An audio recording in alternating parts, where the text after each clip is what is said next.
Shortly after I returned from the Army, he said, I started in business for myself. I worked hard day and night. Things were going nicely, then trouble started. I couldn't get parts and materials. I was afraid I would have to give up my business. I worried so much that I changed from a regular guy into an old grouch. I became so sour and cross that, well, I didn't know it then, but I now realize that I came very near to losing my happy home. Then one day, a young disabled veteran who works for me said, Johnny, you ought to be ashamed of yourself. You take on as if you were the only person in the world with troubles. Suppose you do have to shut up shop for a while. So what? You can start up again when things get normal. You've got a lot to be thankful for. Yet you're always growling. Boy, how I wish I were in your shoes. Look at me. I've only got one arm and half of my face is shot away, and yet I'm not complaining. If you don't stop your growling and grumbling, you'll lose not only your business, but also your health, your home, and your friends. Those remarks stopped me dead in my tracks. They made me realize how well off I was. I resolved then and there that I would change and be my old self again. And I did.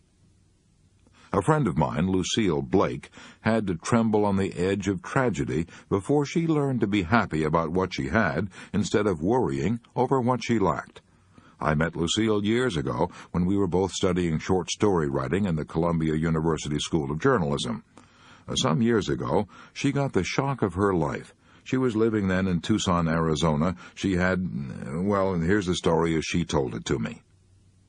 I had been living in a whirl, studying the organ at the University of Arizona, conducting a speech clinic in town, and teaching a class in musical appreciation at the Desert Willow Ranch where I was staying.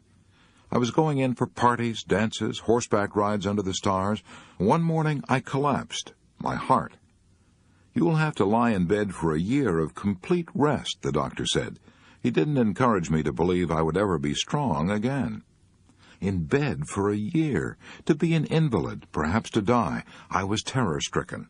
Why did all this have to happen to me? What had I done to deserve it? I wept and wailed. I was bitter and rebellious. But I did go to bed as the doctor advised. A neighbor of mine, Mr. Rudolph, an artist, said to me, You think now that spending a year in bed will be a tragedy, but it won't be. You'll have the time to think and get acquainted with yourself. You'll make more spiritual growth in these next few months than you've made during all your previous life. I became calmer and tried to develop a new sense of values. I read books of inspiration. One day I heard a radio commentator say, You can express only what is in your own consciousness. I had heard words like these many times before, but now they reached down inside me and took root. I resolved to think only the thoughts I wanted to live by. Thoughts of joy, happiness, health. I forced myself each morning as soon as I awoke to go over all the things I had to be grateful for. No pain, a lovely young daughter, my eyesight, my hearing, lovely music on the radio, time to read, good food, good friends. I was so cheerful and had so many visitors that the doctor put up a sign saying that only one visitor at a time would be allowed in my cabin, and only at certain hours. Many years have passed since then, and I now lead a full, active life. I'm deeply grateful now for that year I spent in bed. It was the most valuable and the happiest year I spent in Arizona. The habit I formed then of counting my blessings each morning still remains with me. It is one of my most precious possessions. I'm ashamed to realize that I never really learned to live until I feared I was going to die. My dear Lucille Blake, you may not realize it, but you learned the same lesson that Dr. Samuel Johnson learned 200 years ago. The habit of looking on the best side of every event, said Dr. Johnson, is worth more than £1,000 a year.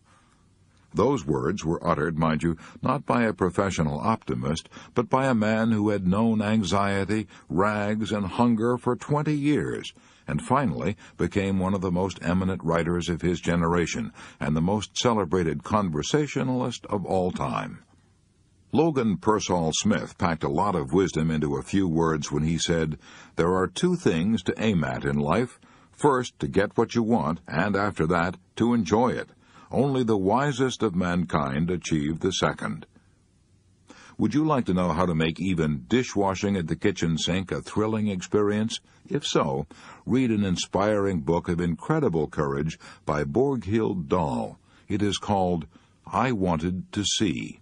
This book was written by a woman who was practically blind for half a century. I had only one eye, she writes, and it was so covered with dense scars that I had to do all my seeing through one small opening in the left of the eye.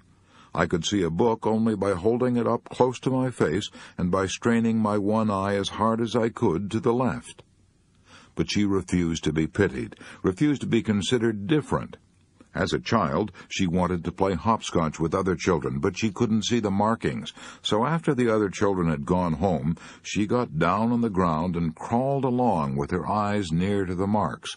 She memorized every bit of the ground where she and her friends played, and soon became an expert at running games. She did her reading at home, holding a book of large print so close to her eyes that her eyelashes brushed the pages. She earned 2 college degrees, an A.B. from the University of Minnesota and a Master of Arts from Columbia University. She started teaching in the tiny village of Twin Valley, Minnesota, and rose until she became Professor of Journalism and Literature at Augustana College in Sioux Falls, South Dakota. She taught there for 13 years, lecturing before women's clubs and giving radio talks about books and authors. In the back of my mind, she writes, there had always lurked a fear of total blindness. In order to overcome this, I had adopted a cheerful, almost hilarious attitude toward life. Then in 1943, when she was 52 years old, a miracle happened. An operation at the famous Mayo Clinic. She could now see 40 times as well as she had ever been able to see before. A new and exciting world of loveliness opened before her. She now found it thrilling even to wash dishes in the kitchen sink.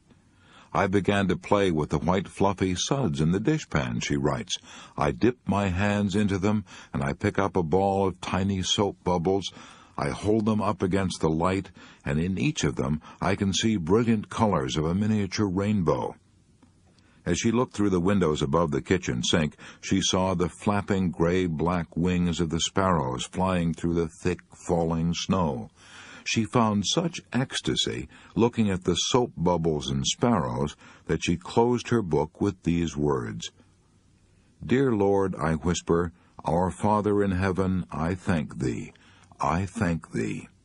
Imagine thanking God because you can wash dishes and see rainbows and bubbles and sparrows flying through the snow. You and I ought to be ashamed of ourselves. All the days of our years we have been living in a fairyland of beauty, but we have been too blind to see, too satiated to enjoy. If we want to stop worrying and start living, Rule 4 is, count your blessings, not your troubles. Chapter 16. Find yourself and be yourself. Remember, there is no one else on earth like you. I have a letter from Mrs. Edith Allred of Mount Airy, North Carolina. As a child, I was extremely sensitive and shy, she says in her letter. I was always overweight, and my cheeks made me look even fatter than I was. I had an old-fashioned mother who thought it was foolish to make clothes look pretty. She always said, wide will wear while narrow will tear, and she dressed me accordingly. I never went to parties, never had any fun, and when I went to school, I never joined the other children in outside activities, not even athletics. I was morbidly shy. I felt I was different from everybody else, and entirely undesirable. When I grew up, I married a man who was several years my senior, but I didn't change. My in-laws were a poised and self-confident family. They were everything I should have been, but simply was not. I tried my best to be like them, but I couldn't. Every attempt they made to draw me out of myself only drove me further into my shell. I became nervous and irritable. I avoided all friends. I got so bad, I even dreaded the sound of the doorbell ringing. I was a failure, I knew it, and I was afraid my husband would find out. So whenever we were in public, I tried to be gay and overacted my part. I knew I overacted, and I would be miserable for days afterward. At last I became so unhappy that I could see no point in prolonging my existence. I began to think of suicide. What happened to change this unhappy woman's life? Just a chance for a mark. A chance for a mark, Mrs. Allred continued, transformed my whole life. My mother-in-law was talking one day of how she brought her children up, and she said, "No matter what happened, I always insisted on their being themselves." On being themselves. That remark is what did it. In a flash I realized I had brought all this misery on myself by trying to fit myself into a pattern to which I did not conform. I changed overnight. I started being myself. I tried to make a study of my own personality, tried to find out what I was. I studied my strong points. I learned all I could about colors and styles, and dressed in a way that I felt was becoming to me. I reached out to make friends. I joined an organization, a small one at first, and was petrified with fright when they put me on a program. But each time I spoke, I gained a little courage. It took a long while. But today I have more happiness than I ever dreamed possible. In rearing my own children, I have always taught them the lesson I had to learn from such bitter experience. No matter what happens, always be yourself. This problem of being willing to be yourself is as old as history, says Dr. James Gordon Gilkey, and as universal as human life. This problem of being unwilling to be yourself is the hidden spring behind many neuroses and psychoses and complexes. Angelo Patri has written 13 books and thousands of syndicated newspaper articles on the subject of child training, and he says, "Nobody is so miserable as he who longs to be somebody and something other than the person he is in body and mind." This craving to be something you are not is especially rampant in Hollywood. Sam Wood, one of Hollywood's best-known directors, said the greatest headache he has with aspiring young actors is exactly this problem, to make them be themselves. They all want to be second-rate Lana Turners or third-rate Clark Gables. The public has already had that flavor, Sam Wood keeps telling them. Now it wants something else. Before he started directing such pictures as Goodbye, Mr. Chips and For Whom the Bell Tolls, Sam Wood spent years in the real estate business, developing sales personalities. He declares that the same principles apply in the business world as in the world of moving pictures. You won't get anywhere playing the ape. You can't be a parrot. Experience has taught me, says Sam Wood, that it's the safest to drop as quickly as possible people who pretend to be what they aren't. I asked Paul Boynton, then employment director for a major oil company, what's the biggest mistake people make in applying for jobs. He ought to know. He has interviewed more than 60,000 job seekers, and he's written a book entitled 6 Ways to Get a Job.